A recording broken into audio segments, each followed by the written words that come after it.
دوسرا سوال یہ ہے کہ کیا نکاح اور ولیمہ ایک ہی دن میں جائز ہے؟ تفصیل سے جواب دیں۔ جی میرے نزدیک جائز ہے۔ میں نے پچھلے دنوں اس کی تحقیق کی تھی تو اس کا عین نکاح کے وقت بھی جائز ہے، اور میرے علم کی حد تک سعودی عرب میں آج کل یہی ہو رہا ہے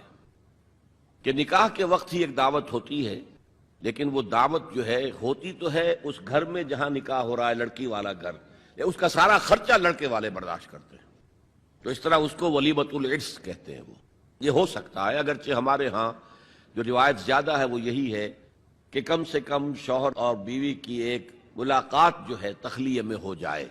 اس کے بعد ولیمہ، لیکن یہ کہ میں نے تحقیق کیا ہے تو معلوم ہوا کہ نہیں جائز ہے۔ دوسرا سوال یہ ہے کہ موجودہ دور میں جہیز جیسی لعنت کو کس طرح سے روکا جائے اور اس کو روکنے کے لیے کون سی بات مؤثر ثابت ہوگی؟ یہ معاملہ آسان نہیں ہے، اس لیے ہم نے پاکستان میں بھی جب تحریک شروع کی تو ہمیں معلوم تھا کہ جہیز کو روکنا بہت مشکل ہے، تو میں نے اس کی تو شرط لگا دی تھی کہ جو نکاح مسجد میں نہیں ہوگا میں اس میں شریک نہیں ہوں گا۔ پھر لوگ یہ کرنے لگے کہ نکاح مجھ سے پڑھا لیا مسجد میں، جا کر پھر کوئی دعوت ہوٹل میں کر لی۔ پھر میں نے اعلان کیا جس نکاح کے ساتھ کوئی دعوت ہوگی وہ میں پڑھاؤں گا ہی نہیں، تو ہوتے ہوتے وہ بات آگے جا رہی ہے۔ لیکن جہیز کے بارے میں ہم نے وہ سخت موقف اختیار نہیں کیا، ابھی یہ کیا ہے کہ اس کی شناعت معلوم ہو، اس کی کوئی حقیقت نہیں ہے، یہ ہندوانہ پس منظر کی شے ہے۔ آپ اپنی بچی کو کچھ دینا چاہتے ہیں دیں، یہ بھی ہو سکتا ہے کہ ایک دو دن پہلے جو ہے وہ پہنچا دیا جائے ان کے گھر میں، اس کی نمائش ہرگز نہ ہو، کیونکہ اس سے غرباء کا دل دکھتا ہے۔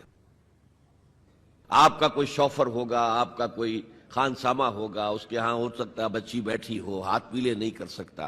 اور وہ دیکھے یہ جہیز لے کر بیٹی جا رہی ہے ان کی۔ اب آپ مولوی کتنا ہی کہے، تمام مسلمان آپس میں بھائی بھائی ہیں، وہ کہے گا بھائی ہے یہ بھائی ہے میرا،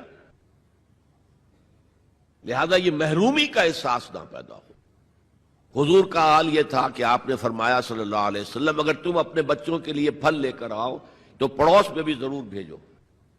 اور اگر کسی وجہ سے اتنے نہ لا سکو کہ اپنے بچوں کو بھی کھلا سکو اور پڑوس میں بھی، تو چھلکے اپنے دروازے پہ کبھی نہ ڈالنا